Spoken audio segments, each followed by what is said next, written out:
Okay, guys, we are live with another Sunday session. It's been 2 weeks since we did one. Um, things did not go according to plan last week, and I apologize. Um, what happened basically is that for many of you who don't know, we publish two magazines. We publish the Watercraft Journal, and then we also publish a muscle car magazine called Mopar Connection Magazine. It's a Dodge Plymouth Chrysler enthusiast publication, and in it, a lot of my project cars are involved. We have a lot of other staffers who work on other project cars, and the car that I've owned since I was 23 years old, a 69 Dodge Charger RT, has actually been out in Texas for the better part of a year, and unfortunately, nothing has happened with it.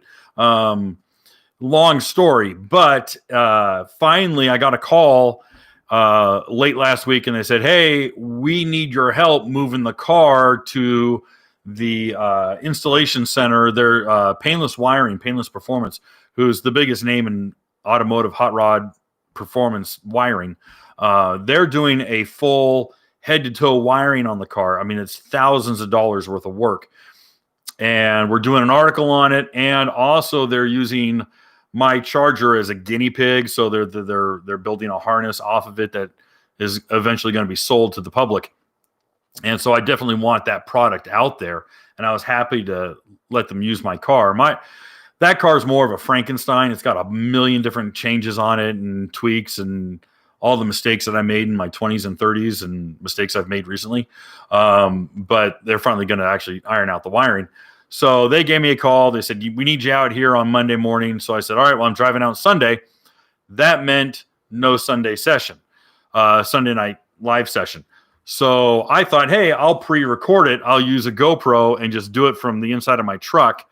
And it was going to be today's topic. And I go out there. I do 45 minutes. Yeah, it was about 45 minutes. Record it. I was very happy with going off the top of my head, just doing the recording like I was. And I get to my room that night, and I start uploading the video, and I realized that there is zero audio. There's no audio. And the reason being is the camera I chose to use was the $50 Chinese knockoff wannabe GoPro. There's my little floaty that I picked up, and that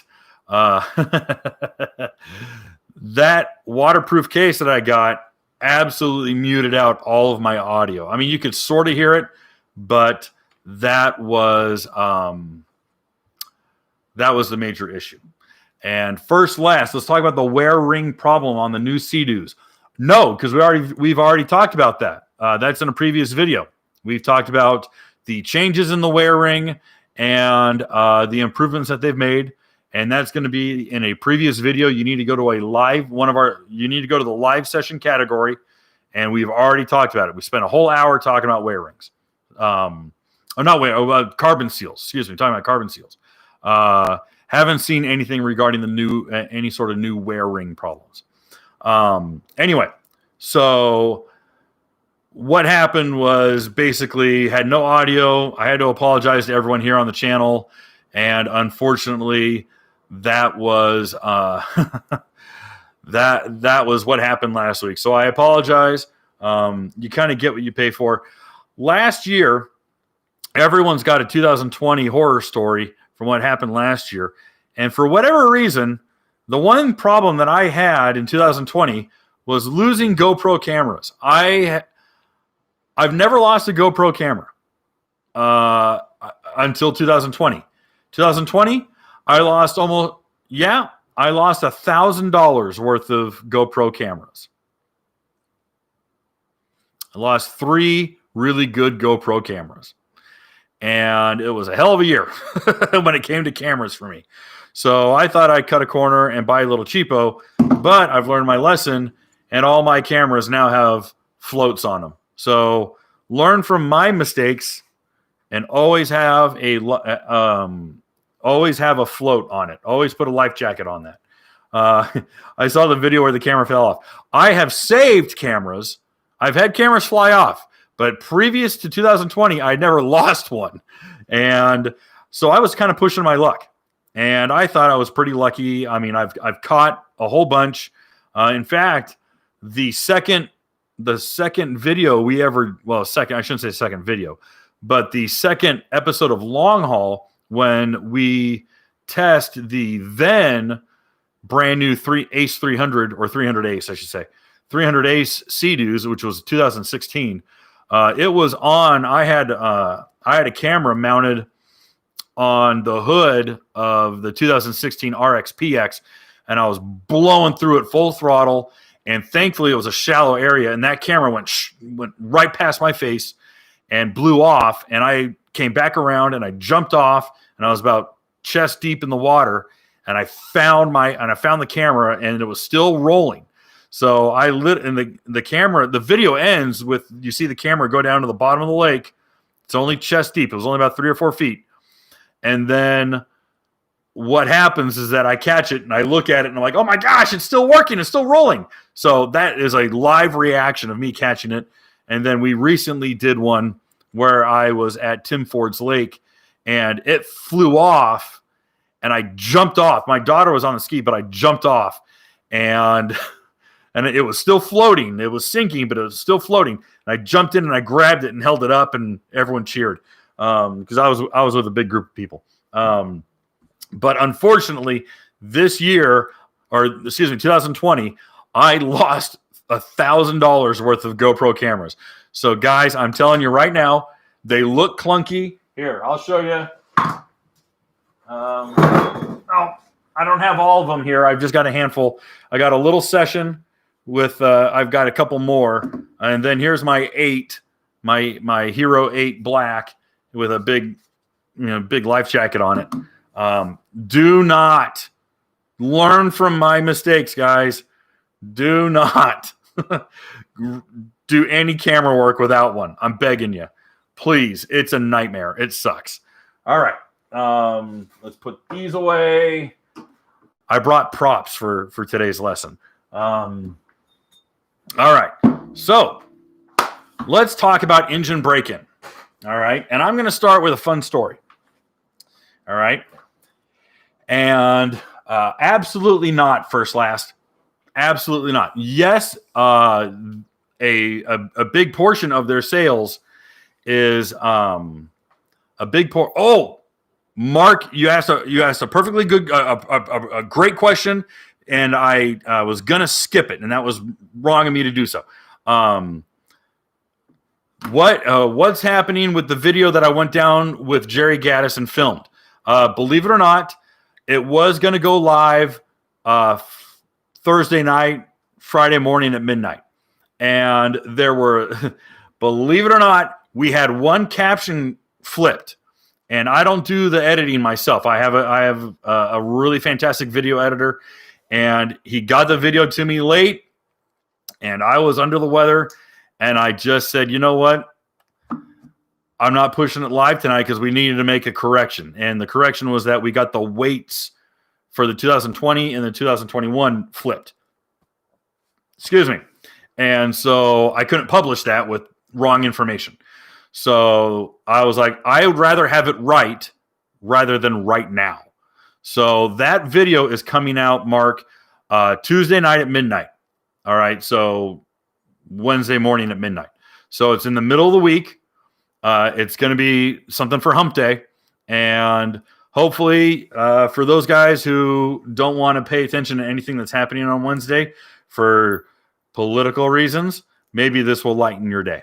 So it's a fun video. It's short. It's only like 8 minutes long. It's not like our 10, 11, 12-minute videos. It's definitely not my super long, stupid Sunday night sessions that go over an hour and a half. But yes, it comes out on Wednesday. You'll be able to read the article because there's more information there and some pictures, but more information there in the article. And then, of course, the video with Jerry, Greg, and myself. So, yeah, it's going to be the middle of this week. It's hump day. Yeah, something other than politics. Amen.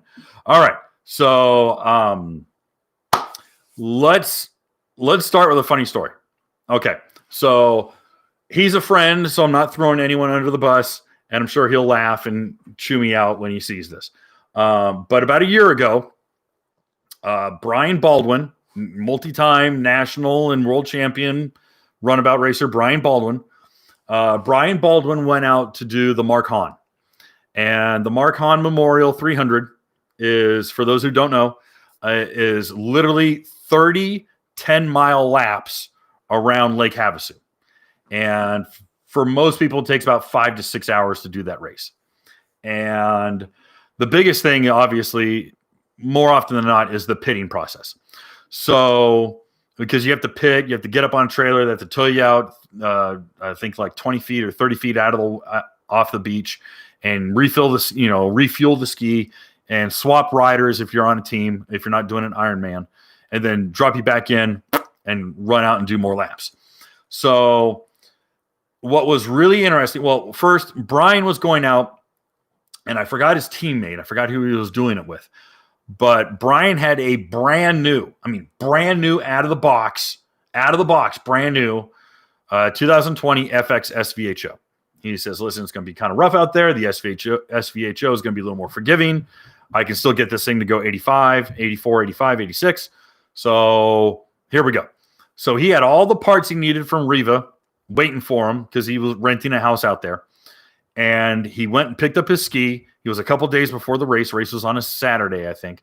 And they go out to buy, or they go into the garage. They put all the parts on this thing, and they immediately reflash the ECU. This thing has 0 hours on the ski. 0 hours. They go out to Body Beach. He goes out there and he rips around. He gets on it. I mean, they're clicking off 85 miles an hour. And he's like, okay, yeah, this thing's bitching. Let's go. We're going to race this thing. I mean, it's got maybe an hour on it.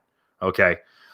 And they go out there, and Saturday morning, this is last year, it's frigid. All right. And it's not frigid for Arizona. It's frigid in general. It's like 34 degrees outside. And everyone's freaking out. And obviously, people in Arizona, California, they're like, oh my gosh, we're going to die. It's so cold. The guys from the Midwest are like, dude, this is great. There's shorts weather. But the skis are running, especially open loop skis, are running ice water through the cooling circuit and then running wide open throttle. So that's kind of a problem. And what happens is that ski goes out there and he rings on it. And I honestly, if I recall, he did like 2 laps and that motor windowed. I mean, it didn't just break. It broke the block. It shattered. And, I mean, windowed the block. And so he came in on a tow rope. He got towed in. And they're like, well, we're out. All that money spent, all those parts, brand new ski. This thing grenaded. And I saw the text coming through, and I'm like, dude, what happened? And he's like, he goes, dude, I windowed the block. I'm like, wow, when you kill something, you really kill something. He's like, yeah, man. Oh yeah. And we're talking drag racers, and I'm teasing him because I'm a Dodge guy and he's a Chevy guy, and I'm harassing him. But I'm sitting there and I'm like, well, how many hours were on the motor? He goes, what do you mean? I go, what do you mean? What do I mean? How many hours were on the motor? He's like, an hour. I'm like, what are you talking about? And he goes, yeah, we tuned it and ran out there and ran. I was like, you got no break-in time. He goes, dude, I don't need to break it in. I'm like, yeah, you kind of needed to broken it in. And he's like, no, they're good. They're good. All those, those motors are all built in Japan. They all dyno tune them and they come all out. They're ready to roll.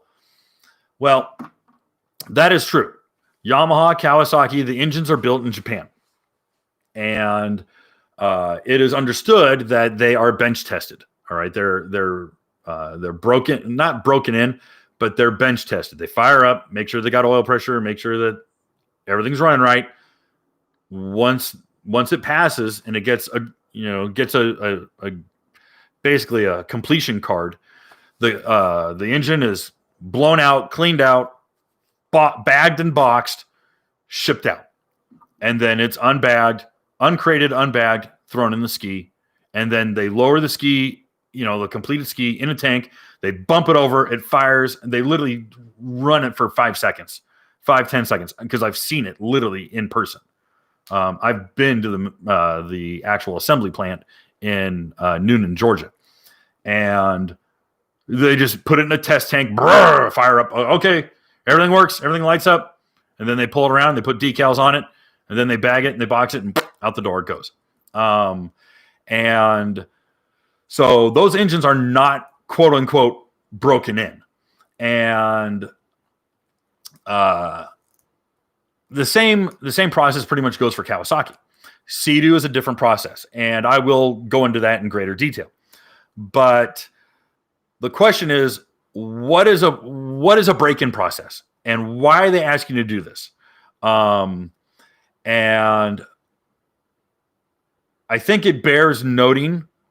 I'm going to be a shill, and I'm going to regurgitate what the manufacturer is telling you. All right. I'm going to tell you what your manual tells you. But the difference is that I'll tell you why it's in the manual. All right. In the manual is just kind of like your dad saying, because I said so. Your dealer will say, because I said so. I'll happily tell you why. And I'll hopefully give you a mechanical reason that you'll go, okay, that makes sense. I like that. I'll do that. There's a mechanical reason, and then there's a liability reason, and I'll give you both. All right. First and foremost, I don't know if you've seen. I mean, this is through the car magazine, but I like building engines. I don't get my hands into a lot of engine builds like I want to. Hopefully this year I get to build. I'm finishing up on a stroker motor that I've quite literally put off for a million years. It's a 498 stroker 440 RB wedge. And one day I'll bring the camera out and show it. I'm actually waiting for my etching primer and then my Eastwood color paint so that I can paint it this week because it looks like hell. And I quite frankly want to show people that my engines look good. It's a pride thing. All right. So, and then I get my big Hemi engine block, my Gen 2 Hemi block in less than, 3 weeks. That's going to be cool. Then I can build my 830 horsepower Hemi engine, naturally aspirated. I'm going to beat a demon, naturally aspirated. And that's going to go in my 69 Charger. Pump gas too. It's gonna be bitching. It's gonna be rowdy as hell. Okay, sorry. But anyway, so I'm all excited now. I'm talking about car stuff. Here's the thing: when you build an engine, all the parts are new. Okay, your pistons, your rings, your cylinders. All right, all your bearings, valves, everything's brand new out of the box. Okay, and I mean, unless you pay top dollar Ferrari, top dollar hand-built engine, John Force crazy, 16,000 horsepower engines. The surfaces, the final machined surfaces still have a lot of flash on them. They still have a lot of sharp edges on there. Okay. And if you went in, microscopically, if you go in there and you looked at these surfaces, you'll see that they're actually really rough. Okay.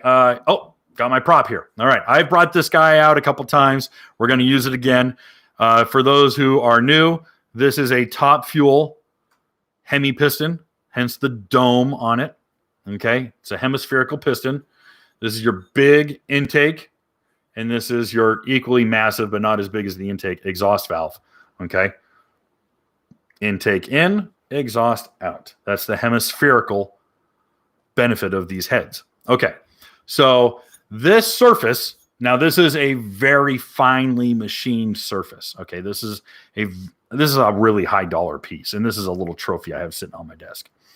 But if you were to look at like a set of Wiseco pistons, all right, like basically just like a little like exhaust. What am I saying? Just a replacement set of pistons like you might put in like a Cowie motor or a Can-Am motor. you would see that the surfaces, although they feel nice to your hands, they're not going to scratch your hands. A lot of leading edges are very, very sharp. And a lot of these leading edges, actually, if you zoom in, have what's called casting flash, all right, or machine flash. And these are just little barbs and just really rough edges, okay? The same goes for your intake, or same goes for your valves, same goes for basically all your machine surfaces, all right? And what happens when an engine gets broken in over time is that these surfaces have more and more contact, and they start to polish off these rough edges, all right? And by polishing off, we're talking metal on metal grinding. We're talking very fine, really, we're talking a microscopic level here, so don't freak out. But you're getting that contact and you're getting that grinding off, okay? So that over hours of use, 2,000 RPM, 5,000 RPM, 6,000 RPM, 7,000 RPM, and rotating back and forth and doing everything what your manual is telling you to do, is that it's starting to take a lot of that flash and those rough surfaces and knocking that off so that it is a smooth, minimal contact surface. All right. That's really important. Same thing goes for your valve train. And primarily, it's easy to visualize what's going on in the cylinder with the piston going up and down several thousand times a minute as this is going, all right. And the rings, all right, these ringlands, all right, will have a ring sitting on them. And those rings are what are making contact with the sidewall of the cylinder. Okay.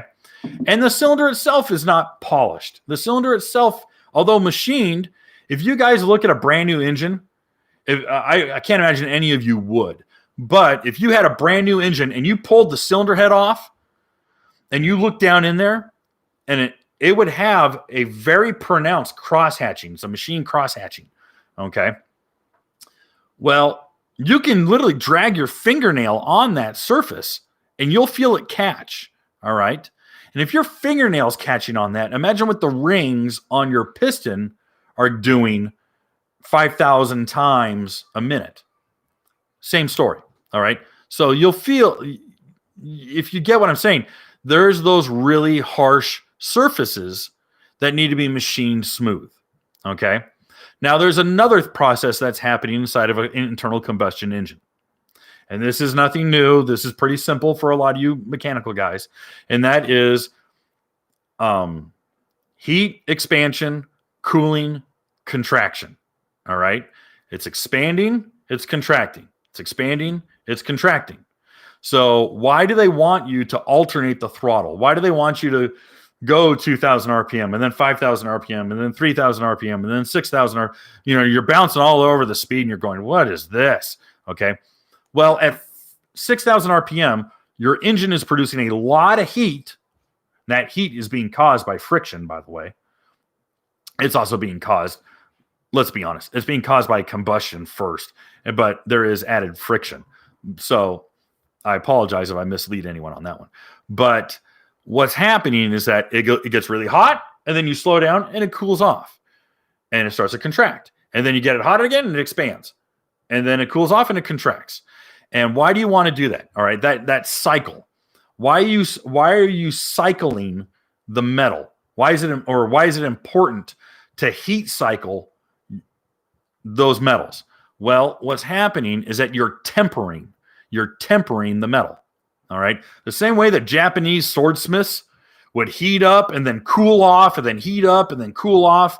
Katana blades and swords, to make really tempered steel. That's basically the same process. That's honestly the same process that you're going through with the inside of your engine. All right. So that you're naturally putting the engine through a tempering process. So that's also part of the reason why you need to alternate the throttle. And then there's one of the things in manuals, the manual will also tell you that to let the engine cool between cycles. So you go out there and you ride for half an hour, let it cool all the way, then fire it up and do it again. All right. You're rotating and rotating and rotating that duty cycle. So again, this is what's happening mechanically on the inside of your engine. Now, there's something going on with Sea-Doo. All right. In 2016, with the 300 Ace motor, one of the more interesting changes that they made was rather than pressing in steel combustion sleeves, steel cylinders or steel cylinder sleeves, excuse me. They got rid of the steel sleeves and they electroplated the cylinders. All right. Well, what is that? What's electroplating? All right. Electroplating is basically a metal version, a metallized ferrous metal version of powder coating. Obviously, it's a different process. It's not spray on and then bake. It's not like that. But the electroplating process is effectively a coating that goes inside of the cylinders. All right. Now, if you think that a machined sleeve has rough surfaces before it's ran, imagine what a coated surface is like. It's very, very rough. Okay. And here's the other kicker is that it's pretty damn durable, but it's not as durable as a stainless steel or a steel sleeve. It's just not. Okay. And it's not going to go through, it's really not going to go through the same expansion cycle being heat, expansion, cooling, contraction. Okay. Expansion cycle. It's not going to go through the same expansion cycle that you would see with a steel sleeve. All right. So what happens is that the break-in process for the new electroplated Sea-Doos, which are now all of them have this now. All right. Naturally aspirated, supercharged. They all have the electroplated sleeves, or cylinders, I should say. The all electroplated cylinders. Yes, Peter, you're correct. There's a ductile iron. I misspoke when I said stainless. I don't know why I said stainless. But yes, you are correct. But anyhow, that process with the electroplating, you're going to get a lot of arbitration. You're going to get a lot of preliminary wear. Okay. And that's really why, a big portion of why Sea-Doo is so ardent about its break-in process. Okay. Couple things. The engines, to my understanding, the engines are still built in Austria. All right. They're all assembled in Austria. To my understanding, the plant is still up and running 100%. They're doing the engines there. They're bagged and boxed and sent to Mexico. And Mexico simply does a tank test, just puts it in, bumps it over, let it idle for 10 seconds, 15 seconds, 30 seconds, kills it, finishes the assembly, bag, box, send it off to a dealership. All right. That is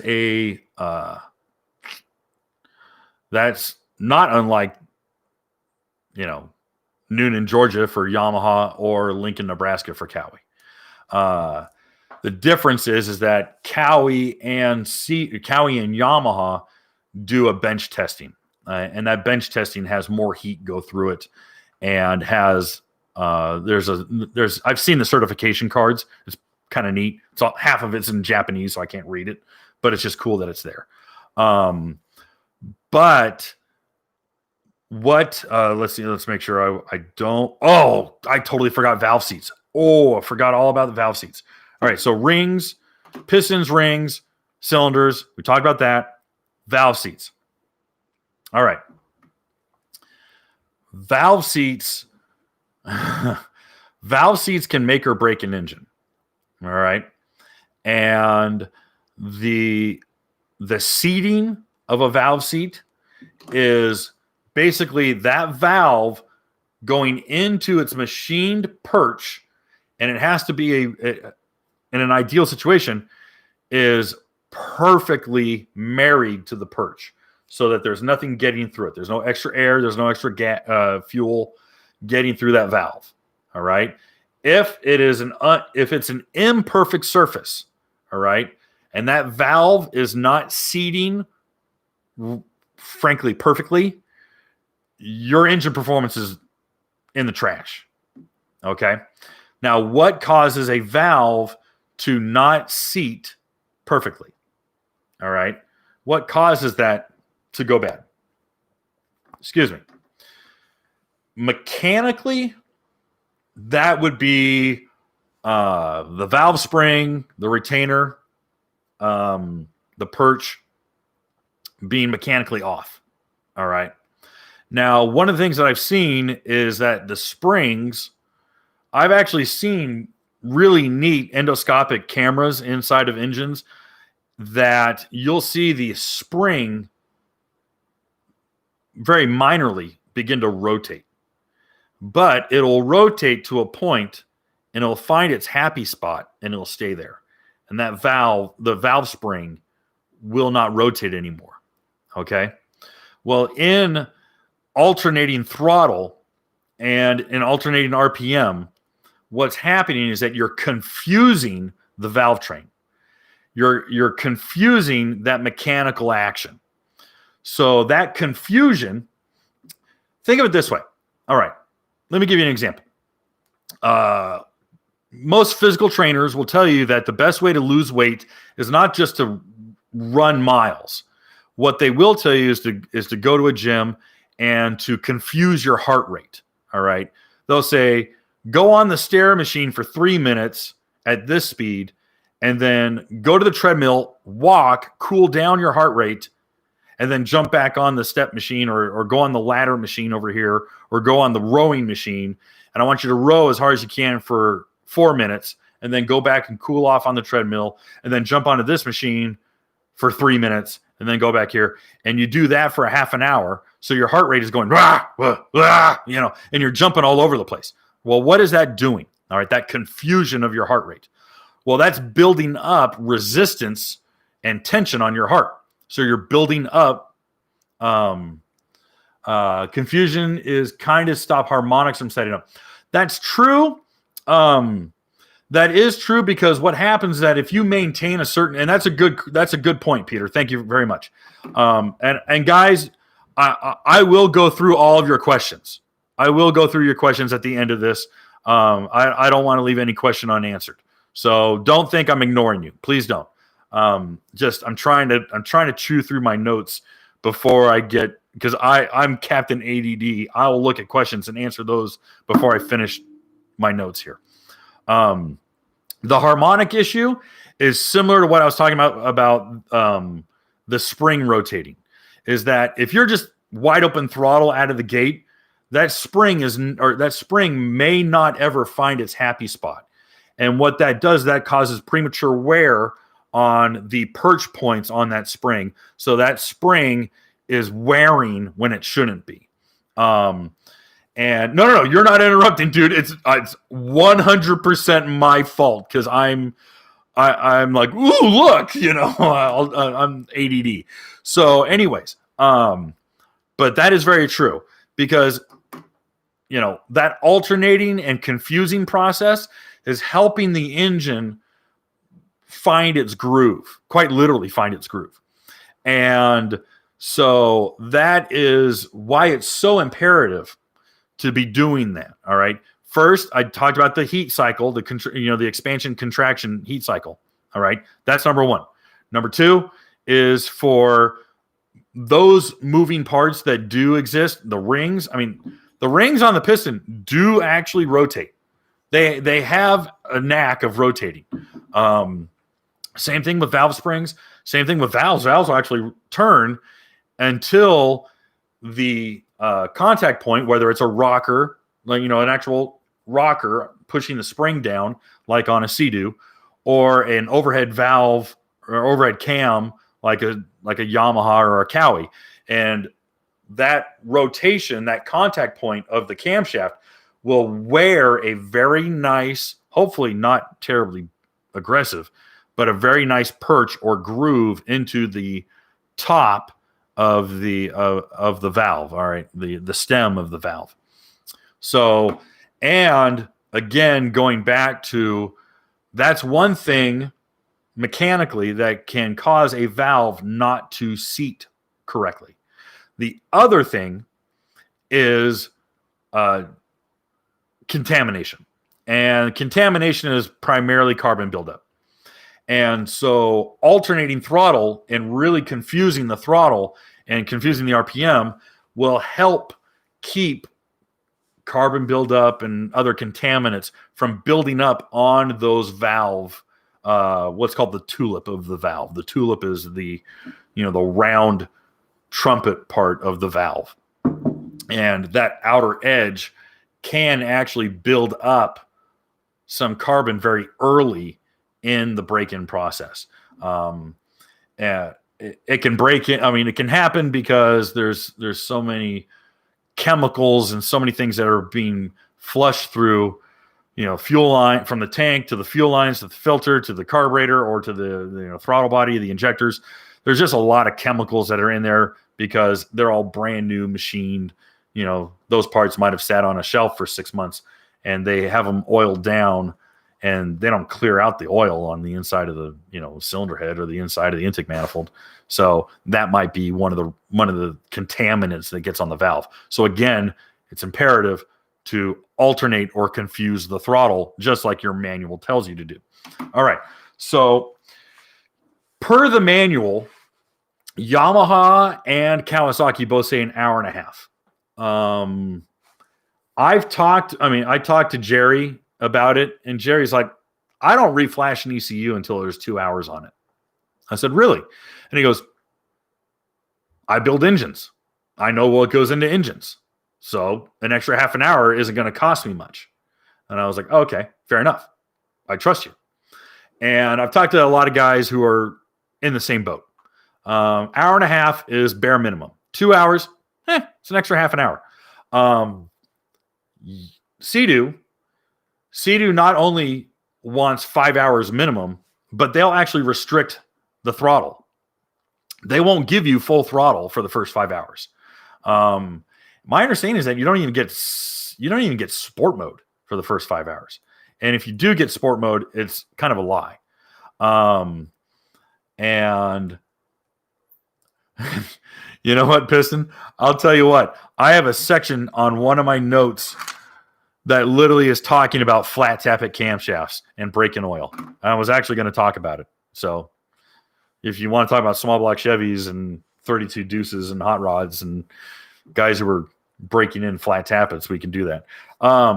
But anyhow, why Sea-Doo is so ardent about that is there's a lot of wear items on a Sea-Doo. Carbon seal, that's a wear item. Wear ring, wear item. All right. You're now electroplated cylinders, wear items. So the old superchargers with all the clutch packs, wear items.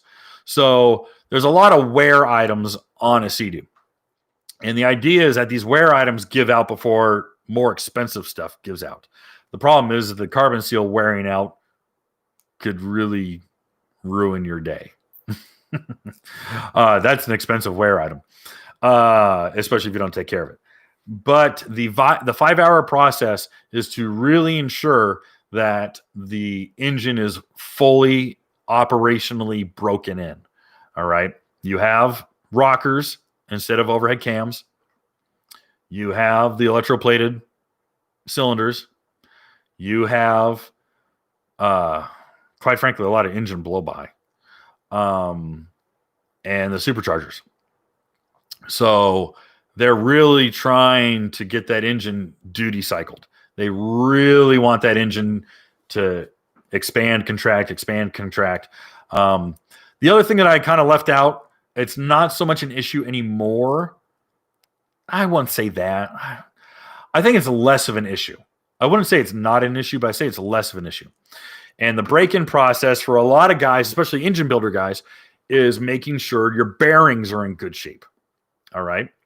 It takes a while to get a really good fluid film on the bearings, crank bearings, rod bearings. And I mean, your main bearings, you lose a main bearing, you're done. That motor's donezo. Okay. And a lot of times, well, I'm going to tell you right now, the bearings they're using in these motors, I mean, they're good. They're okay. I would never use anything less than what I build some motors, but I'll spend the money on bearings. I'll spend the money on really good rings and really good bearings. Like I go out and get the heat tempered coated, Cleveite bearings.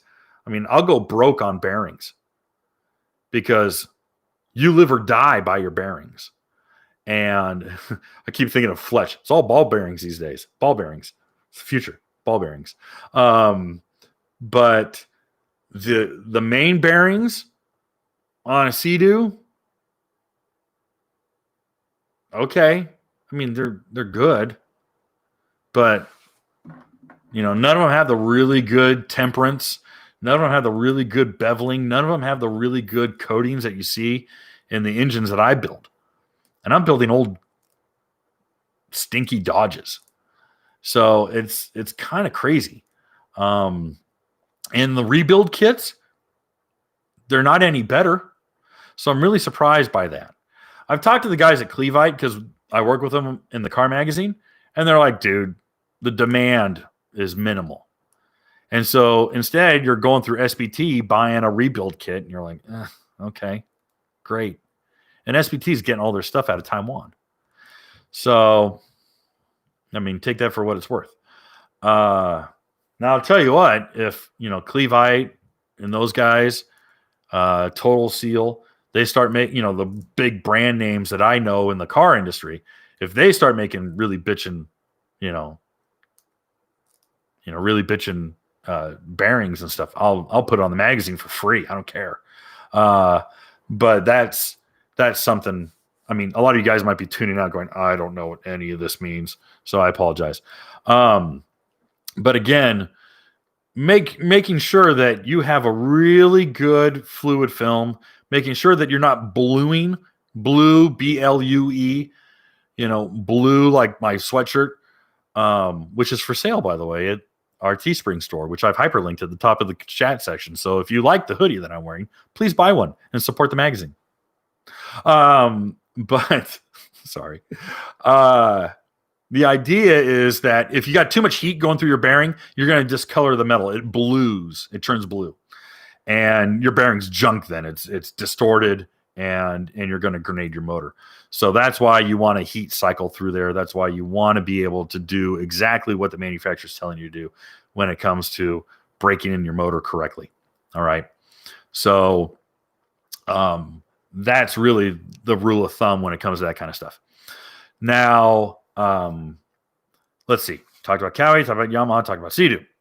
Oh, you know what? There was a really good conversation regarding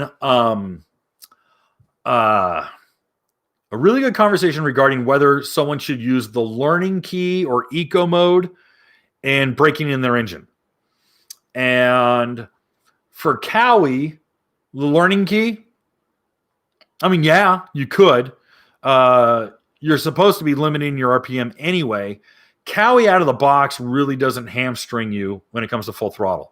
They just want you to alternate through the throttle curve. That's all they really want. If you want to play it safe and be a Boy Scout, totally use the green learning key and do that. It's not mandatory. It's not they don't ask you to do that. With the new Yamahas, you would have to go in through the Connects dashboard system and limit, and you can limit the acceleration curve and do that if you wanted to. It's not necessary. Sea-Doo, because they do restrict you RPM wise, the eco mode really isn't going to do a damn bit of difference. So don't even bother. But I will tell you to keep it in touring mode. Don't jump into sport mode until after 5 hours. You're really not going to feel it. It's really not a difference. It's really not making a difference. So, I mean, I guess Kawasaki in this case would be the only one that it would actually make a difference, and it's not necessary.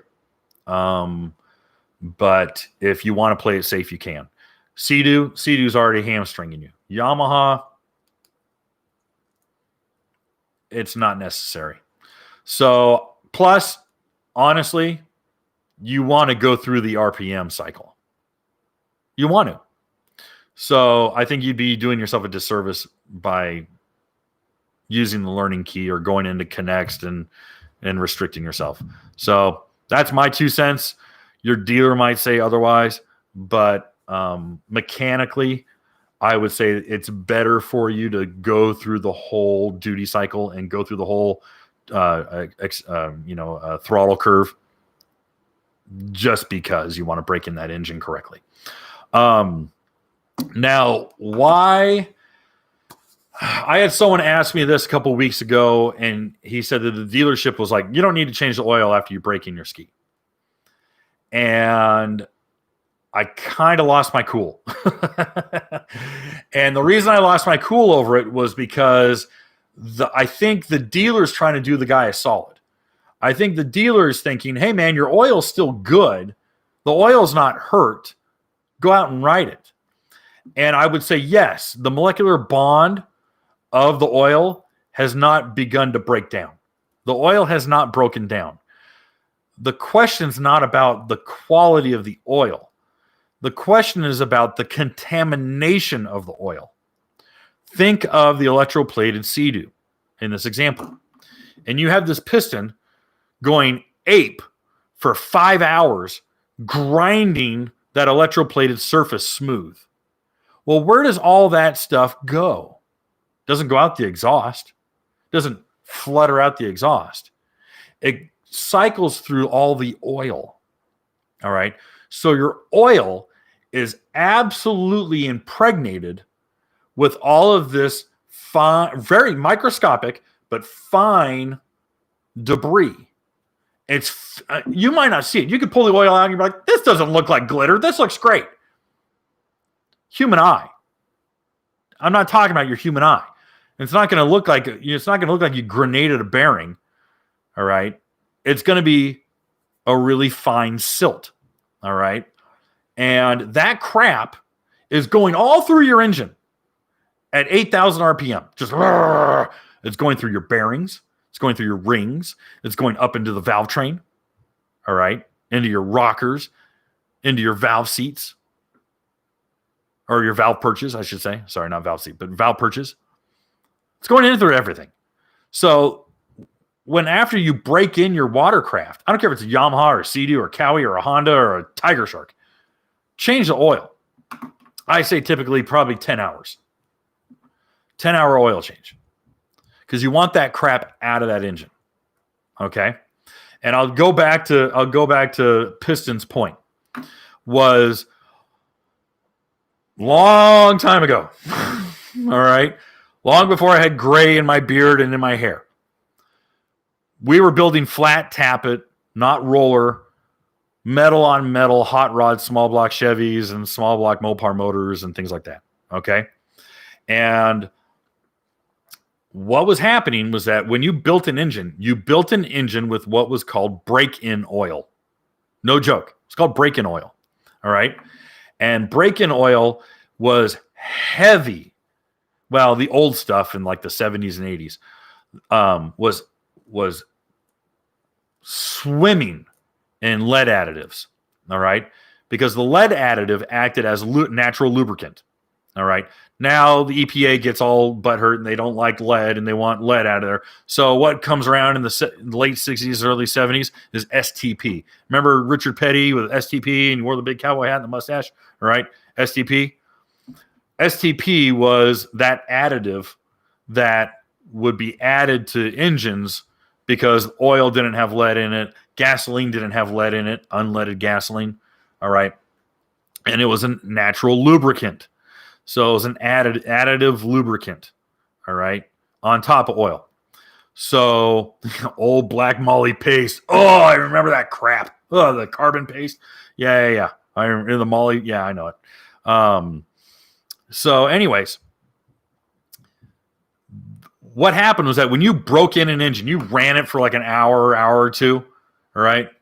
I remember helping my brother break in some big block Chevys, and you sat there and you ran it, and you ran just and you ran it through the throttle, and then you sat there and you're like, all right, now I got to relash all the damn valves, and you're sitting there on you're sitting there on a set of freaking oval port big block 454 heads, porcupine heads, and they're all going every which way damn way, and you're sitting there with a with a feeler gauge, and you're lashing all your valves again. All right, why'd you have to do that? Because the camshaft, as it's, the lobes are moving around in the camshaft, or, the lobes of the camshaft are moving around and your tappets are grinding on there. You've actually taken off so much metal, thousandths of an inch of metal, that the valve or the rockers are actually clapping on the valves now because you've taken off so much metal. So now you have to relash all your valves because you ground down the lobes on your camshaft and ground down the tappet surface of the lifters. Okay, we don't have to do that anymore. And if you're building like all my stuff's roller motors. I build roller cams now. I don't want to lash valves. I hate lashing valves. So that's why there was break-in oil. All right, you don't have to run break-in oil. But why do I suggest that you do your oil change after typically 10 hours? Your first 10 hours. You won't have to do it for 50 hours after that. But your first 10 hours, get all of the debris and all of that break-in crap out of that oil. Last year, I did a video on doing a proper oil change on a Sea-Doo. And I added a step, and I got ridiculed. I got absolutely demolished in the comments section because my extra step was I went and I poured in about 2.5 to 3 quarts. Actually, it was 2 3/4 quarts of same weight poly blend, half mineral, half synthetic, cheap Walmart oil. And I ran it for like 30 seconds, killed the engine. Ran it again for 30 seconds, killed it. Ran it for 30 seconds, killed it. Okay, why? And then I siphoned all that oil out, and then I put in my really good, the XPS, really nice stuff. Put that in. And everyone's like, well, why the hell would you do that? Why would you add another $30 or whatever to your oil change? And the point was that it was called sacrifice oil. Why do you use a sacrifice oil? The sacrifice oil goes through and hopefully gets it dilutes your old, blackened, crappy first 10-hour oil. All right. And when you pull it out, you're not going to get all the oil out of that engine. You're just not.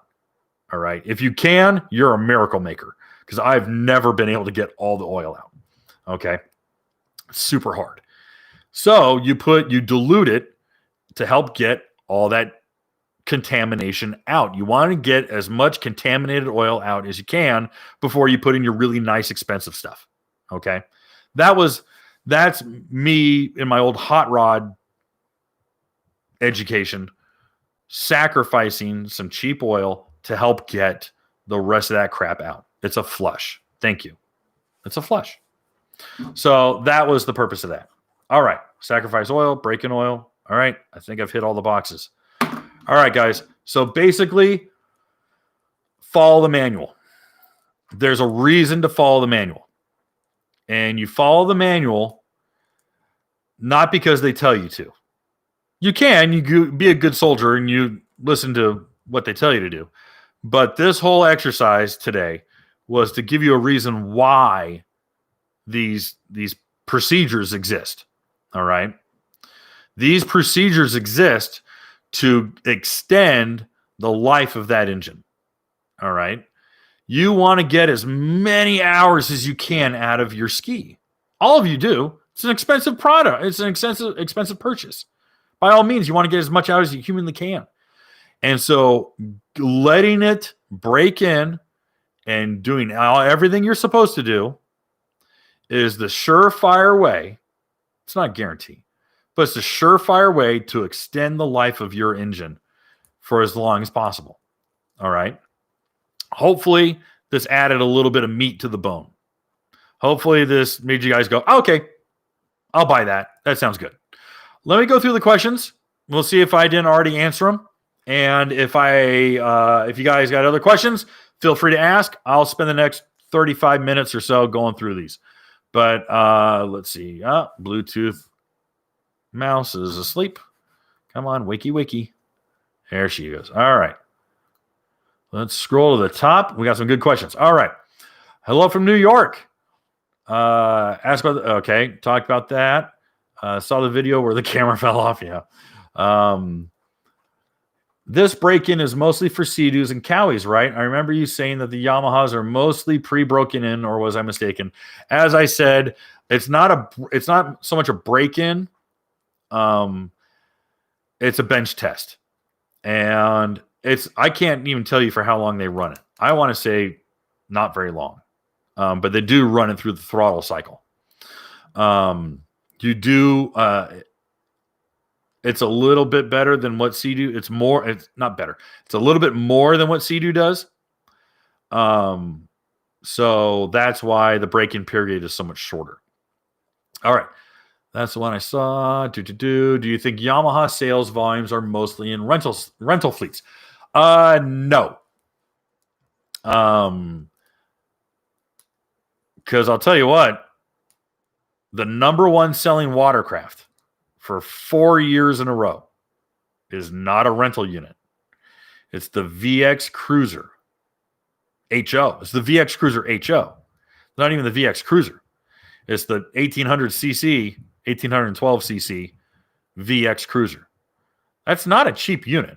I mean, it's not a, FX Limited, but I mean, that's not a cheap unit. And the FX Cruiser HO outsells the Spark, outsells any of the EXs, outsells any of the supercharged units. The VX Cruiser HO for 4 years in a row has been the number one seller. That ain't a rental unit, dude. So figure that one out. When is the video of the new GP? That's on Wednesday. Anyone who the 2021 to 2020 GP 1800R SVHO shootout is this Wednesday. So check out the article on watercraftjournal.com, www.watercraftjournal.com. There's a full article with a lot of details that are not in the video. Okay. When is okay? Missed the first 5 minutes because I couldn't get connected. Something other than politics. Yes. Let's see here. Are Rotax engines made in Austria or made in Mexico? They are, to my understanding, they are still assembled in Mexico. The engines are still assembled in Austria, then shipped to the two facilities in Mexico for installation. I had two Yamaha dealers tell me two things. One said 10-hour break-in. Other said 1 full tank of fuel. 10 hours too much. I think 2 tanks of fuel. Don't estimate it by tanks of fuel. Estimate it by hours on the clock. All right. If it's a Yamaha or a Cowie, the bare minimum is 1.5 hours. I typically say 2 hours. 2 hours is safe. Really, really safe. And that's alternating the throttle, going up and down, up and down, up and down. It's annoying. Sorry. I know you want to go out and you want to ride the hell out of it. Trust me, I get it. I do. I really do. But you've got to do the braking process. Sea-Doo, 5 hours minimum. 5 hours. I do recommend an oil change after 10 hours. I really do. I really, really do. Okay. Manual says 90 minutes, but I think that's low. Are you smarter than the manual? Are you smarter than the manufacturer or than the engineers? I'm not. Thermal cycling. Yes, you are correct. How many hours should I wait before tuning a new ski? Again, Yamaha or Cowie, I say 2 hours. Sea-Doo, I'd wait like 6 or 7 hours, man. I really would. I'd wait 6 or 7 hours. I saw a video on JP Racing, and this guy comes in with an RX PX. He's got 2 hours on the clock. And they're like, we're going to put this 90-mile-an-hour flash on it. That dude's going to be in. I guarantee you that dude's going to be in for a rebuild. I guarantee it. I guarantee it. What's the suit guy? You know, the guy he's like, I guarantee. Yeah. Men's Warehouse, I think. I guarantee that motor's going to let go. It's just not fair. It's not the Rotax's fault. It's the fact that you modified an engine with 2 hours on it to go 90 miles an hour. Dude. All right. Hellcat engine made in Mexico or USA. I believe that the Hellcats are hand built in the US. I believe the production 5.7s and the truck 6.4s are built in Mexico. But the supercharged 6.2s, Hellcat engines, and the performance SRT 6.4s are built in the US. I might be mistaken, but that's my understanding. All right. Trust the engineers. Engines are their religion. Agreed. Let's see here. Pennsylvania checking in. Love it. Welcome. Ductile iron. Yes, many are. My 300 RXTX runs about 6 degrees cooler than my two 1503s at all times. Well, I know why. That's easy. The Ace head and then the modifications that they made to the block for the 1630 block, huge cooling circuits, and they have priority oiling. So the oiling processes and the cooling circuits in the Ace 1630 engines, they'll run cooler. Oh, thermodynamically, a lot cooler. Not a lot, but I mean, significantly. Oh, yeah. No, 100%. Yeah, technology, dude. They improved that engine. Let's see. The Corvette Supercharged 6.2 is practically all assembled robotically with very little manpower, valve train and all. That's the LT5 engine, correct? Well, not the Supercharged 6.2. That's not the LT, but it's an LT motor. It's an overhead or it's a direct injection motor. Sorry, guys, we're getting into car stuff. Sorry. Confusion is to stop Harmonics setting up. Yes, Peter's correct.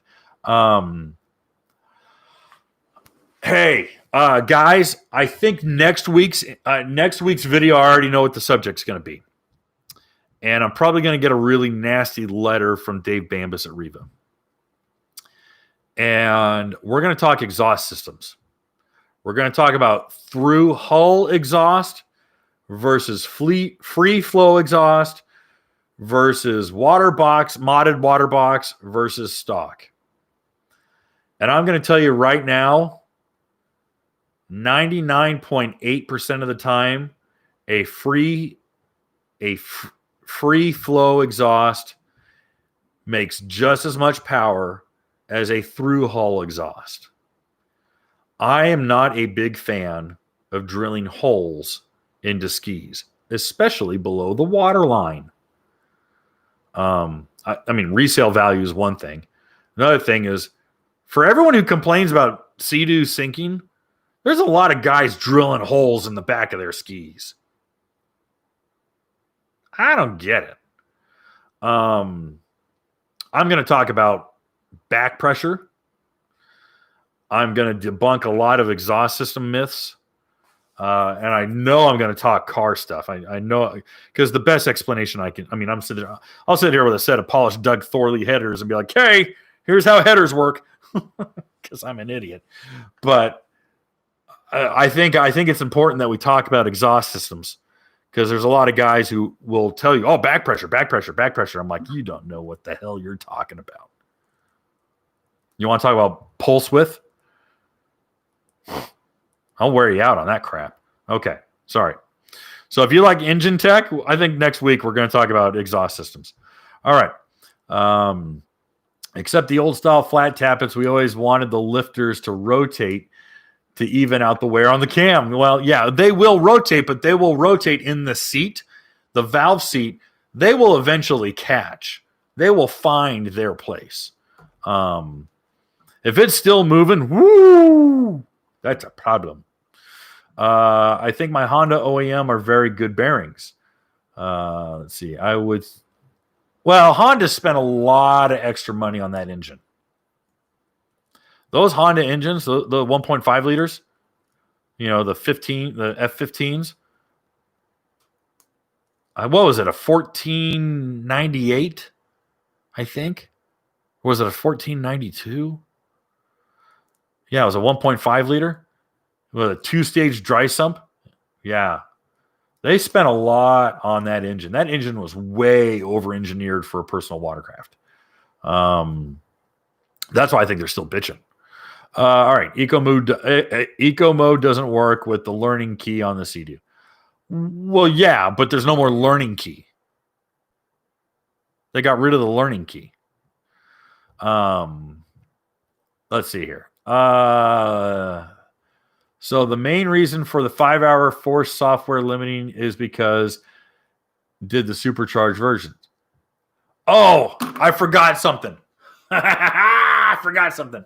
You want to know another reason why there's a 5-hour break-in period and it retards the engine? And I'm going to tell you the truth. I'm going to tell you the truth. There's a liability reason. Sea-Doo is still the number one selling personal watercraft.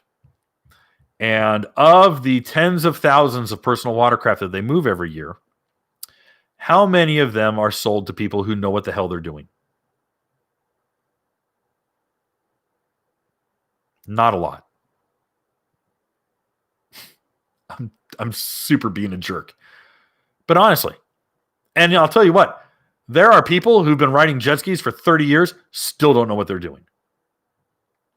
So I'm telling you right now, that break-in period is as much for the engine as it is the owner. Because there are people out there who are like, I need to have an RX-PX 300. I want the fastest one. And they go out there and they put that thing right into the weeds. I mean, with the learning key in eco mode. All right. I've seen people with YouTube channels do some of the stupidest crap. I mean, really. I goof off and do dumb things. Don't get me wrong. I get caught with my pants down left, right, and center. And I'll happily tell you when I screw up. All right. I will happily make fun of myself. But that 5-hour learning period is also for the owner. All right. It really is. So let's just be real honest about that. Let's keep going with the questions. 1630 Ace are maintenance free. The supercharger, when they say the supercharger is maintenance free, it means that the clutch pack is a sealed clutch pack. It's actually in a case. And so there's a little bit less wear. There's some guys who are trying to figure out how to rebuild those superchargers and to make them quality and to not fling apart. And I've seen some inroads. I know Jerry was exploring it because a lot of Jerry's business was rebuilding superchargers. And he really put some brain power into going into rebuilding those superchargers. Thankfully, there hasn't been a lot of clutch failure. There used to be a lot of clutch. Oh boy, there used to be a lot of clutch failure. A lot of guys made a lot of money rebuilding superchargers. So let's just be honest about that. All right. Did I skip ahead? I think I skipped ahead. Sorry. Yeah, I did. Woo! I skipped ahead of a lot of questions. All right. Corvette supercharged, confusion, old style flat tappet, Honda, eco mode, manual for 2021 Sea-Doo GTI WEG GTR. All one manuals specifically say that the engine management is limited for the first 5 hours for the GTR 230. That seems to indicate that the other models aren't. Break-in period is break-in period. Do the break-in period. 5. And I have a GTI 170. It had a break-in period, but it wasn't noticeable. All right. Sport mode was a dog. And I mean, sport mode didn't make any difference. But naturally aspirated, you still had a break-in period. Because the 90, 130, 170 are naturally aspirated. Does not matter. Rings still need to seat. Bearings still need to go through an expansion cycle. All right. These things need to happen. After breaking in a Rotex engine 1630, what's a safe maximum RPM sustained for the engine? I'm fairly sure the 1500s had weak-ass flywheel bolts. My question is the 1630s stronger, beefier, better? I can't tell you whether they're using, hardened grade 8 ARP bolts or not. I really don't know. I can't tell you if you... I mean, I put some hours on my GTI 170, and I felt like I ran the piss out of it, but I've never held it just wide open throttle for an hour straight, so I can't really attest to that one. I'm sorry. I wish I had a better answer, Scott. My apologies. That was me, and I'm old school, and heck yeah, break-in oil is coming out after 10 hours. Thank you. When was the last time you actually purchased a ski? Ooh, the last jet ski that I owned. I didn't buy those. Well, I bought it, but I got it for a song. Copperhead was mine. That was an 07 Ultra 250, but you know what? I signed it over because I wasn't going to pay for it. I had a 2008 RX TX 255 that got sold. Really, the last ski that I paid cash for was a 97 GP 1200 with a ProTech pipe, ProTech triple carbs, Beach House sponsons. It was red and white. It was a 97 GP 12. Yeah. I don't need to. Not since 2007 have I had to buy a jet ski. Because I get them all. Sorry. I know there's a lot of guys who are like, oh, you're a shill and you're a this and you're a that. And I'm like, no, I'm a professional in the industry. And so I get skis. Now, here's the thing. I can't take a hole saw and start drilling into skis. All right. I can't hyper modify any of the skis that I get. I can do reversible stuff just as long as it comes back stock. Otherwise, you break it, you bought it. But yeah, I haven't had to buy one since 2007. So don't know what to tell you. Okay. There was a study, an article in Psychology Today stating that lead in gasoline was making the populace crazy and a rise in crime, which declined after lead was removed. Go figure.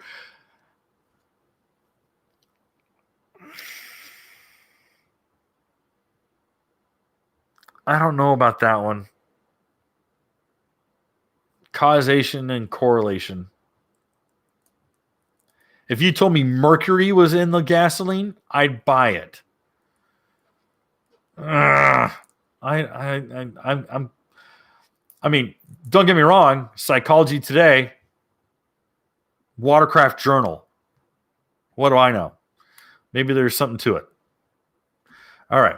First time getting a new ski. Can you describe going through the ROM sequence? What's the ROM sequence? ROM. RPM sequence. Sorry. It's literally the next one. The RPM. Basically, 2,000 RPM, 5,000 RPM. 6,000 or 3,000 RPM, 6,000 RPM. It's not a direct science. They just don't want you just going wide open throttle for a half an hour. They want you to alternate for a few, every few minutes, go up and down the throttle. That's it. That's really it. All right. If that's the case, then I'm shot. Lead and gas. Yeah, I know. Thanks, Aaron. So the main reason for the 5-hour software limiting is super. No, it's for everything. I was in Marco last weekend, and this guide captain run that we hired to take the Great Lakes jet ski riders out had an FX non-supercharged 2016 with 1,500 hours on it. 1,500 hours. That's like that Mercedes-Benz with over like 2 million miles on it. Good for him. All right. I remember running a cam 2 race gas in my 427 supercharged boat. Watering eyes. I'm sure killed off some brain cells. Oh, shoot. Okay. Hello, Kevin. Do you think I'm doing the right thing waiting on an ordered galvanized trailer over painted one, even if I'm only going to be in saltwater a couple of times a year? I prefer galvanized. I prefer aluminum. Galvanized is next step. Painted, I'll tell you what, I don't even go in saltwater very often with my piece of junk trailer. I have a really nice trailer waiting for me in Broward Motorsports in Tequesta with Chris McCluggage, and we horse traded for a trailer. I still haven't picked it up. I don't know what's wrong with me, but I got this old piece of crap beach house, or not beach house trailer. I can't remember what the name. It was a Moon Shadow or a Moonshine. Moon Shadow. Freaking Cat Stevens. Oh my gosh. Anyway, I'd go galvanized, dude. Matt, I would go galvanized if you could. Riva guys rock. Riva guys know what they're talking about. Let's see. Joe, got this guy on video on my Instagram page. Joe Comet 35 that has like 1,500 hours on his Yamaha. I'll check it out. 90% of exhaust only gain attention, not power. Very true. It's just look at me. Matt, it's me again. Do you think putting on a ski launch control module on a new GTX 300 Limited would be a problem, even if I do a proper break-in? Putting on a ski launch control module?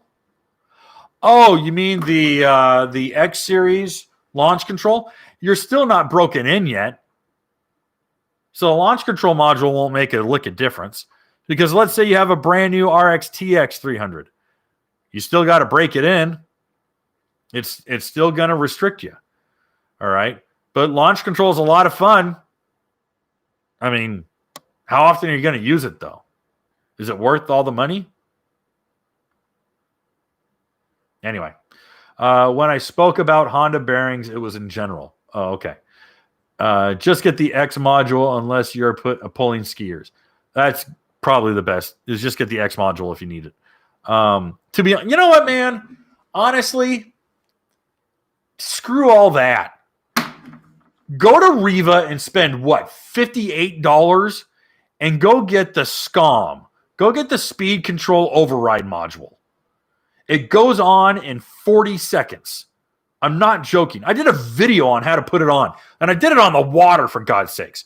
Go get a SCOM, put it on, run 76 all day on pump gas, and it comes right off. It doesn't interfere with it doesn't mess with your engine tune. It doesn't mess with your warranty because you can pull it off and no one will know. Put a SCOM unit on it and forget it. I would put a SCOM on every supercharged Sea-Doo that I get my hands onto. Heartbeat. I'd do it tomorrow. All right.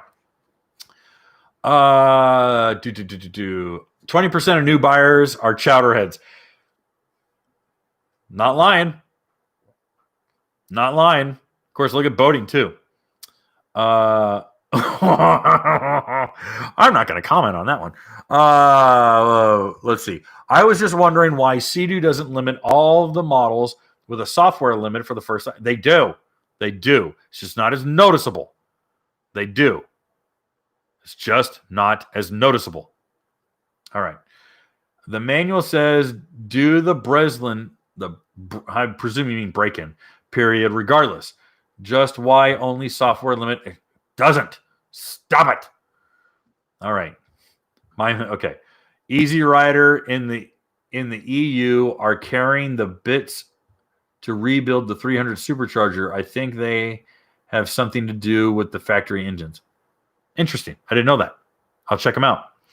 Hey, Kevin, does the Riva power filter make an FXHO louder? Because I don't want loud.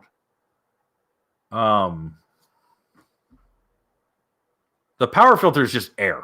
It's just an air. It's a cold air intake. You'll hear it because you're getting rid of that big air box. And that air box runs silent. Power filter, you're going to feel like a whoop because it's breathing more air in. Is it obnoxious? No. It's not. But you'll hear it. But I'll tell you what, you'll probably be the only one who notices it. It's like putting a cold air filter on your car or like on your truck. When you stomp on the gas, you're like, oh, I hear that. Otherwise, you wouldn't know. Any known performance parts for the Fish Pro? Well, it's a 170, so cold air kit. You could reflash the ECU. Still a 170. I think reflashing the ECU gets you 10 horse. Maybe 15 horse. I want to say 185. I think that's what's in Riva's catalog. I don't know. I just don't know. Let's see here. Anyone making Fish Pros quieter? What? I mean, how loud is a Fish Pro? They're pretty quiet. Sorry. Can I put the SCOM on a Fish Pro? Yes. Well, no, because the SCOM, you're not speed restricted on a Fish Pro. You're not hitting a speed limiter. You're not going 70 miles an hour on a Fish Pro and it's backing you down. So putting a SCOM on a Fish Pro is kind of worthless. It's like it's a boob job on a guy. I mean, it's not going to do you any good.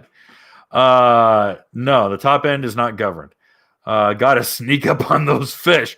I mean, holy cow! I mean, are you using a Sea-Doo to sneak into Havana? What's going on, man? I mean, jeepers creepers. But SAE marine horsepower rating still done at 80 degrees, 60% humidity at sea level. You know, it's funny. That's a good question, Scott. I don't know. I really don't know. Because I know it's also calculated off of brake horsepower, or off of flywheel, not brake horsepower, but off of flywheel. Oh, that's a good question. I'll have to ask. I can't imagine why they would change it. I mean, because you have to comply with Coast Guard regulation. Noise restriction. They hate picks in the MN Minnesota. Are they coming down on you in Minnesota for being noisy? Holy crap, that thing's quiet as a mouse. Electric Fish Pro next. Yeah, I don't know about that. Yeah, it's kind of hard to have your cake and eat it too when it comes to like, I want more horsepower, but I want it more quiet. That's basically stock. Stock is going to be as quiet as it gets, and as much horsepower as you can get, while being as quiet as you get, while being as fuel efficient as you can get. They have to strike like the happiest medium possible. I have a curfew to ride on my lake. I mean, curfew in the sense of you can't ride at sundown or dusk. That's kind of nationwide. We actually have an article coming out, I think tomorrow, about why you can't ride watercraft at night. We give you a lot of Coast Guard reasons why. Okay, I think we're good, guys. So video comes out Wednesday. That is the paired up with Green Hulk 2021 GP 1800R SVHO versus the 2020 GP 1800R SVHO. And yeah, it was really cool. It's really cool. And it's significant over the 20. The 21 versus the 20 is marginal. The 21 over the 18 that we did a few years ago is substantial. Like, it's substantial. And it's really going to piss off the Sea-Doo guys, because the current RX-TX 300 was the fastest accelerating. It actually beats the RX-PX. And the new one, the new Yamaha, is going to take it out behind the woodshed. At least in direct heads-up acceleration, apples to apples. So anyway, that'll be a fun one. So guys, Wednesday's the new video. Do me a favor if you can. All right, we definitely want this channel to grow. I know it's the beginning of the year and it's still winter for a lot of you. At least for you guys north of the equator. But if you could, please go back through the channel and please check out the other videos. Give them a like, share them, share the channel with your friends, like on Facebook. I'd say Parler, but we know how that went. But on Facebook, Twitter, and other social medias, we really want to get this out to our friends. We offer a lot more information than just people who are like, look at me do donuts. We try to give people a lot more meat on the bone. So again, thank you very much, guys. And if you haven't already, scroll to the top of the comments here on the live session.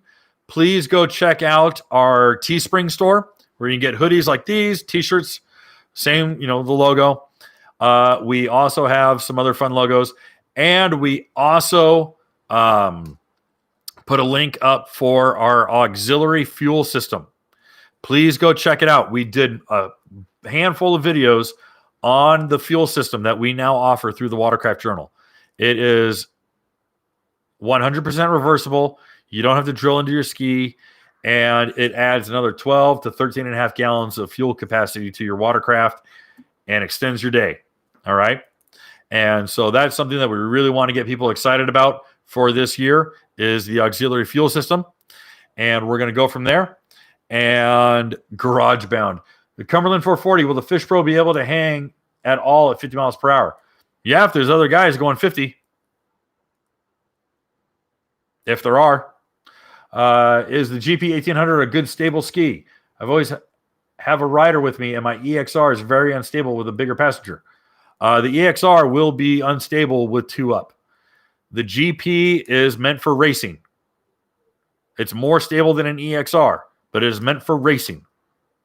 Understand what it is designed to do.